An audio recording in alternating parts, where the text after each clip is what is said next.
hi. I didn't see you there. I'm Dr. Raw Sewage. I play the bass. The material for our new album, To the Dead, came together largely via the internet as we were all greatly disconnected, more so than usual by geographic boundaries, but by an ongoing pandemic which put all life to a halt. All life, that is, except for Matt Harvey's riff machine, which kept churning away and was preparing us to record another record. I've always kind of got some riffs that there's no room for or that don't make sense, especially because the last record, Horror, was so kind of focused. Anything that had more than like 4 chords was kind of too involved for it. It's got a bit more involved songwriting. It's got longer songs with more intricate parts. It's less of an old thrash record. It really, to me, harkens back to Exhumed's material in the early aughts, like Anatomy is Destiny. This album does have a little bit of a darker feel to it. Definitely stems from a lot of anger and pent up tension of not being able to tour for 2 years and get out there and do what we love to do. But yeah, it feels like it's darker and it's also a little bit more pissed off than previous records. So in some ways, the pandemic didn't really affect our normal process at all. A lot of the songs and material were exchanged via the internet, as they often are, using tablature programs that make life a lot easier to be a geographically separated band. Yeah, I wasn't so sure if I would even be able to fly out there to be able to track with them if need be, and so part of it was just thinking like, okay, well, we're making the record at home. Let's see how we can pull this one off. But fortunately, I was able to, get vaccinated in due time and, be able to fly out to California to be there for tracking for the record. And it was a fun process. It was a good relief to, see the guys again after being pretty much stuck at home for like a year at that point. Usually we hang out a lot, we play a lot of shows, and, we spend a lot of time together. So when we got together to make the record, we really had barely kind of seen each other, and there was a couple of nights that probably turned into like, us imagining we were on tour in Chicago and partying until 5 a.m. instead of like having a couple beers after the session and coming back to work the next day. There was kind of a lot of uncertainty around, making the record, when it would be released, when we could tour for it. All of those sorts of things, which, we try not to really take into account when you're, actually playing the songs, but it definitely kind of gave the whole proceedings just a little bit different vibe, a little bit more uncertainty. Torso.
How is this album different from it? Okay. Oh, hi, puppy. Hi. We try to make every record different. Asher, what do you want? Obviously, we try to make every record different from the records that have come before. Or else it's boring. It's boring for us. It's boring for the people listening. That's my dog, just with her squeaky toy. Oh, that's very good, Asher. Can you lay down? Can you lay down?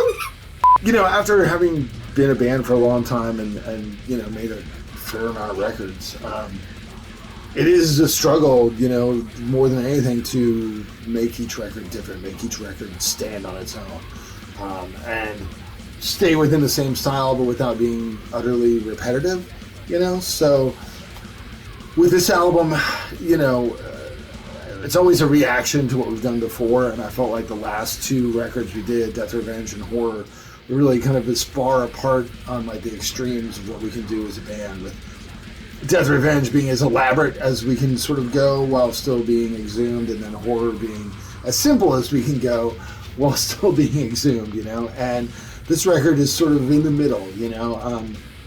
It's very much, you know, like I said, it's an underground death metal record, and that makes it a bit different than Horror, which is a lot more sort of grindcore oriented, I guess, and Death Revenge, which is kind of bombastic and melodic, at least for us, you know.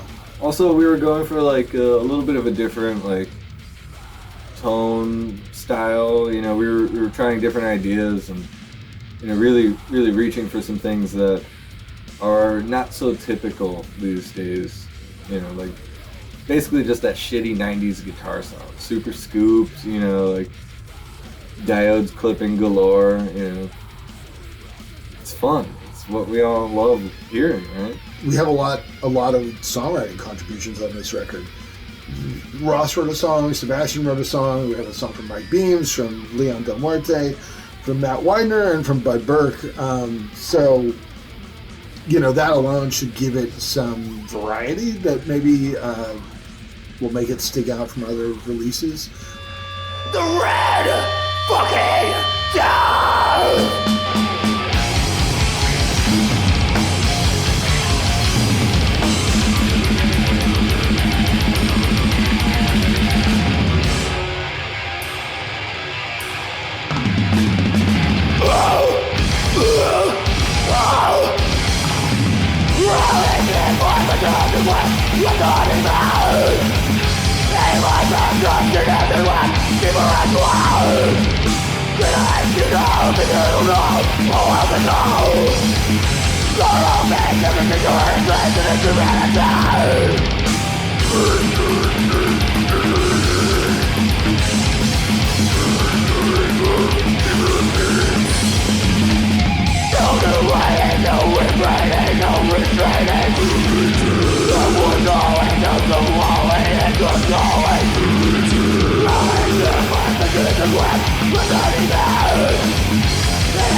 Let's get it moving, man. Fucking go!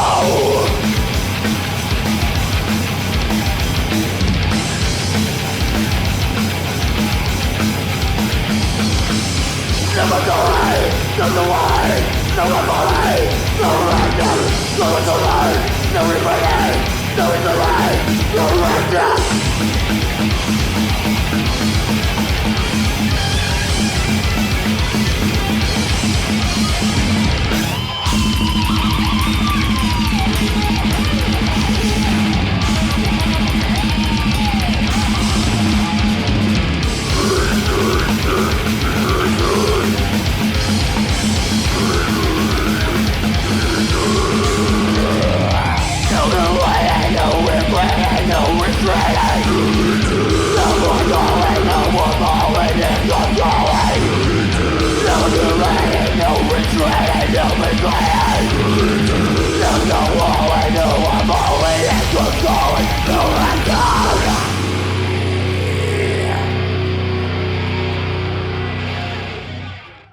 Making this record was a lot different because now that we have our own studio, which I'm standing in right now.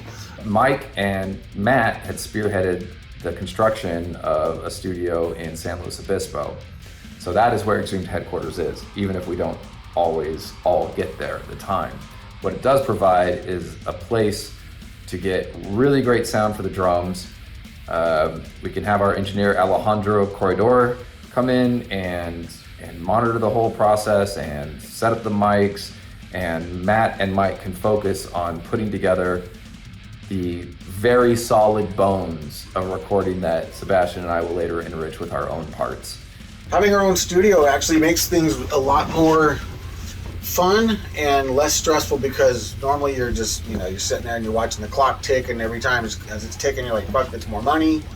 But we just have the ability to be creative, be spontaneous, and control our own destiny when it comes to recording, and try experiments and not have to worry about, how much it's going to cost. And we tracked the record at a very relaxed pace. I think we started in April and we finished mixing in like July.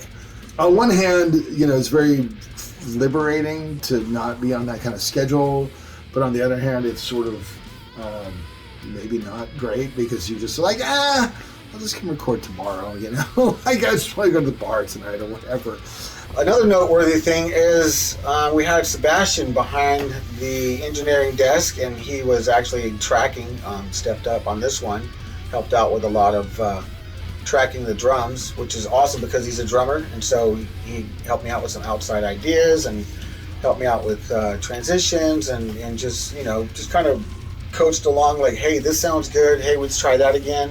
So he like really took the seat when it came to doing the producing of the drums. And it started off that I was just going to be assistant engineer, just helping out, doing some stuff here and there for Alejandro, who's going to be mainly running the Pro Tools sessions and getting levels and getting tones and stuff like that. I was cool with that. I wanted to help out any way I could, and I've been kind of begging these guys to give me a shot for a while. I come from a different DAW, but getting used to Pro Tools wasn't that hard, especially being able to turn around like, hey Alejandro, what was that command again? And I'm like, oh, it's this, and then he shows me, and off we go. But it was really cool being able to help out in a lot of ways for the recording process of this record.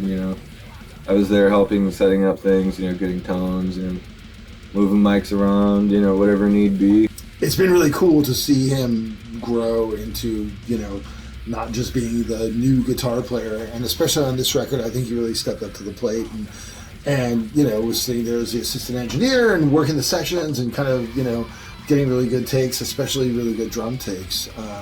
So I think he kind of deserves a little portion of extra credit as far as the produced by Exhumed credit, which is, it's very cool to kind of have that level of control over your record. To not have somebody breathing down your neck, to finish it by a certain time, to not have somebody, somebody else's studio where you can only have so much time, you only have access to whatever gear, or they're not going to take your ideas about how you want your own band to sound into account and stuff. It really is like a pretty cool way to make albums, and I think we're very fortunate to be at this point now. It's the result of all the work we've been doing for the last 10 years, but when I think back about recording this album, it really it's just such a positive experience working with the best lineup that we've had in the best situation that we've had. This next one is about when you wake up really, really fucking hungry, but instead of going for that last slice of pizza in the fridge, you tear open your roommate's abdomen and eat their fucking guts. That's when you realize that you are no longer human, you are now a ravenous cadaver!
Don't get too comfortable. This one is ripping death.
This is from the 89 Carnage demo, which came out when a lot of you guys were like -6 or whatever, so I'm sure you remember it. This one is The Cymbals.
My buddy Neil Bergdahl from Fatalist and Whimsical pointed out to me that in 2021 it would be 30 years since we had done our first show back when I was 15. So,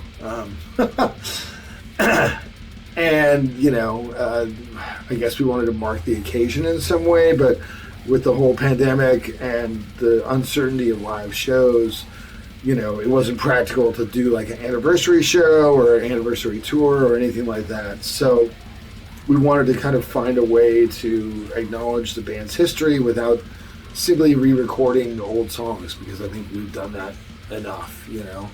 Matt tossed in the idea of having some of the former members come in and, you know, write their own songs for the record. And, you know, of course, I thought that was pretty cool. So it was interesting to see, like, you know, how everybody's tunes would mesh together on one record.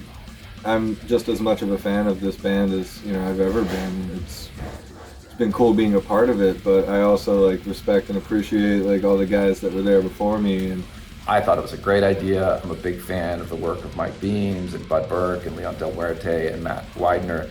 So they all brought in songs that were really good and ambitious and sounded like Exhumed, but also sounded like themselves and maybe a slightly fresh voice. I thought the songs that they contributed were actually really fun to play because it was a little different from what we typically do. As the unit that we are, Exhumed, with Matt and Ross and Baz writing. So it was a different approach, different song structures, and it was fun. Challenging, but fun. All those guys are really good writers in their own right. And, you know, I was excited to see what they brought to the table. And I think that it added a new dimension to the record, you know, without making it sound disjointed. So I'm really excited about it, man.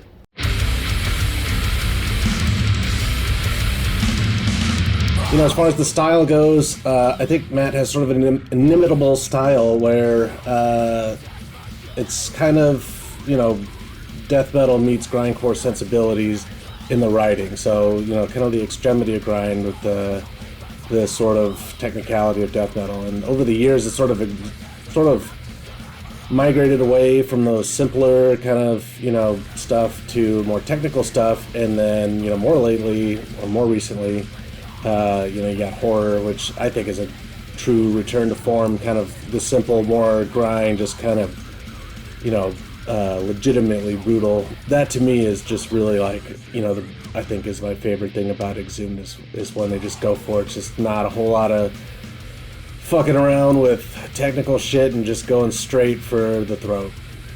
As far as the song that I wrote, you know, I didn't want to sit on it for too long. I didn't want to overthink it because I tend to do that where I marinate on stuff too long and then I change it and change it and change it. So I took a couple days and just wrote it pretty quickly, actually. And, you know, I just tried to put it together and I tried to ape Matt's style. I didn't want it to be like a huge outlier on the record. I didn't want it to be something that was gonna be like, oh, this is like the weird fucking lame Doom song that I'm gonna skip every time.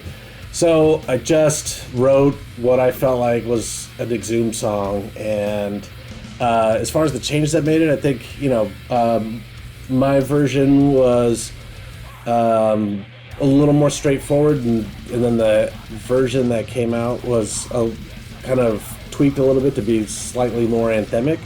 You know, I just spent a couple days, cat and lap, wrote the song, boom, done, album.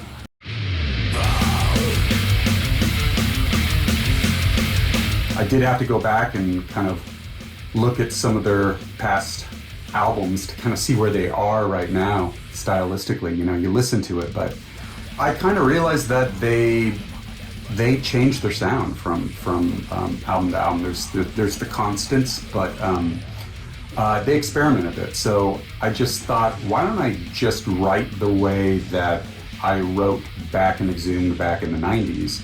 So I just went back there mentally and jammed some Floridian sensibilities with New York, with Scandinavian death metal, and of course with a lot of Carcass. I really just wanted to see what different input would sound like were they to practice and record it.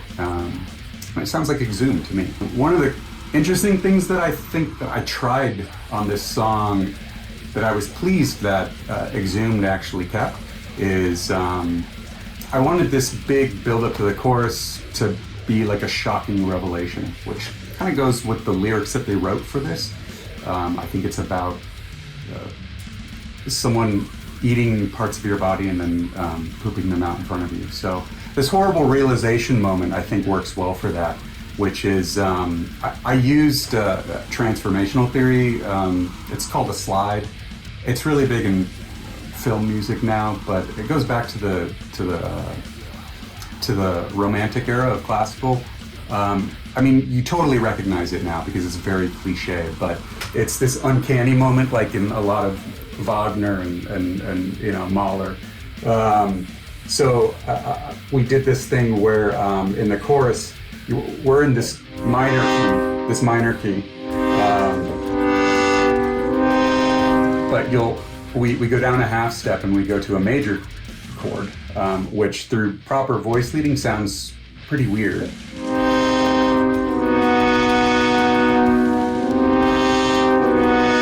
So what we did is the way I wrote it was each guitar is playing one of the different notes of the triad, and the bass is the third note of the triad.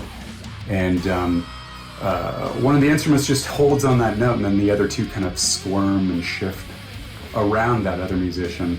And I think it sounds pretty neat. I wrote a pre-bend for part of the trem riff, and Exhumed kept that in as well. It's this moment where it goes like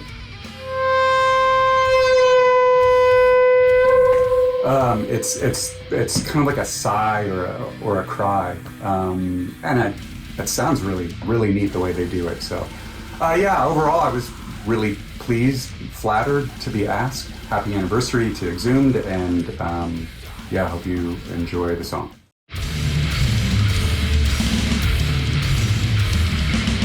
Quite an honor to do this. Matt got a hold of me. I felt like, I was 14 years old again, and I won like a contest, like, American Gore Grind Idol or something, where people were gonna take your song and produce it. When I started writing for it, I pretty much, went at it full force. I knew Matt was, gonna probably take my riffs, and I really wanted to let him kind of do his magic with it. So, man, I probably sent him about 10 riff files, riff after riff, probably about 30 minutes worth of riffs, man. I didn't want to stop even when the deadline was up to have all my material in. I kept on writing, trying to outdo the other stuff I sent him, and I think, it was the very, very last file I sent him. He was like, yeah, dude. I was like, dude, I emailed him, like, sorry, I know the deadline's up, but I want you guys to check this out. I think this song's pretty cool. I want to show you guys this. He ended up going with that one, and I was pretty stoked that I outdid most of the other material I sent him, which was a lot of material. So I went through probably about 100 CDRs, working on my mixes, because that's half the fun of it too, trying to get your mixes down and stuff. And then I'd send him, I think one time I sent him about like 1 a.m. and stuff, like, yeah, dude, this is the one, dude. Really stoked to have done what I've done with them. And like I said, so awesome to be back, collaborating with Matt, collaborating with the Exhumed dudes. Exhumed was a beautiful time in my life where, had my youth, just had nothing but open road, and yeah, man, just a bunch of warm, welcoming family members, man. We were all like a family, good friends.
I don't know. To me, the title "To the Dead" is kind of like a cheers. You know, like cheers to the dead.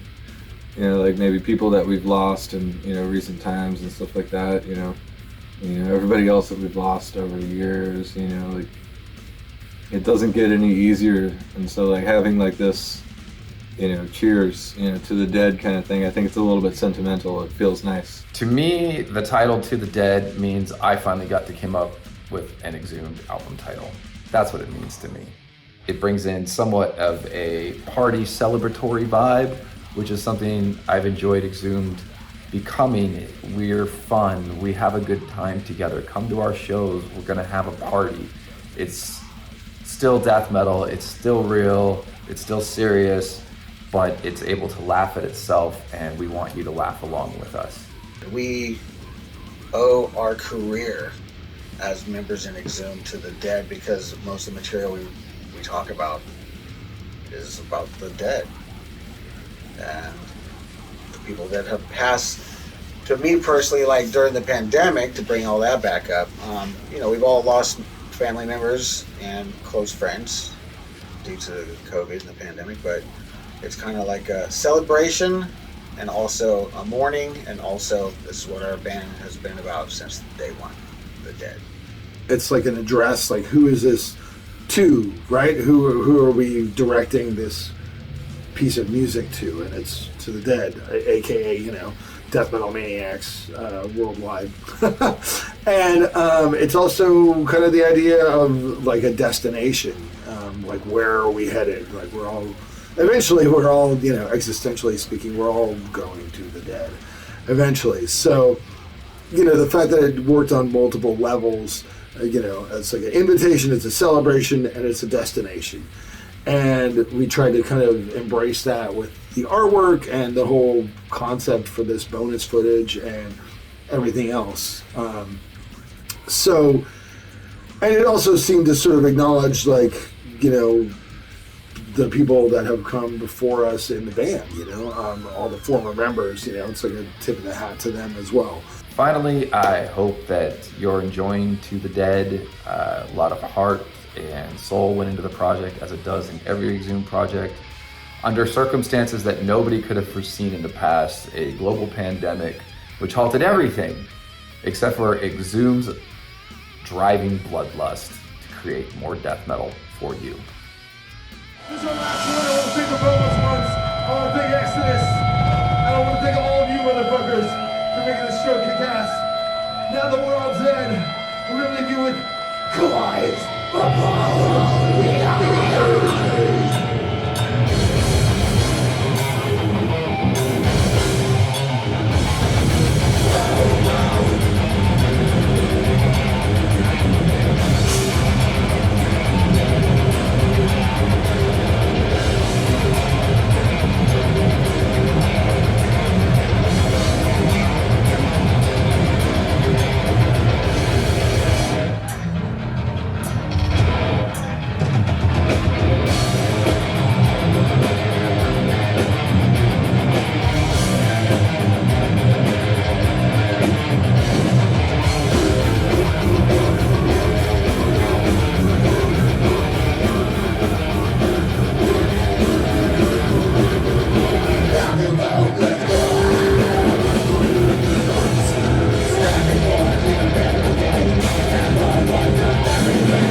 thanks so much, man. We'll see you motherfuckers soon.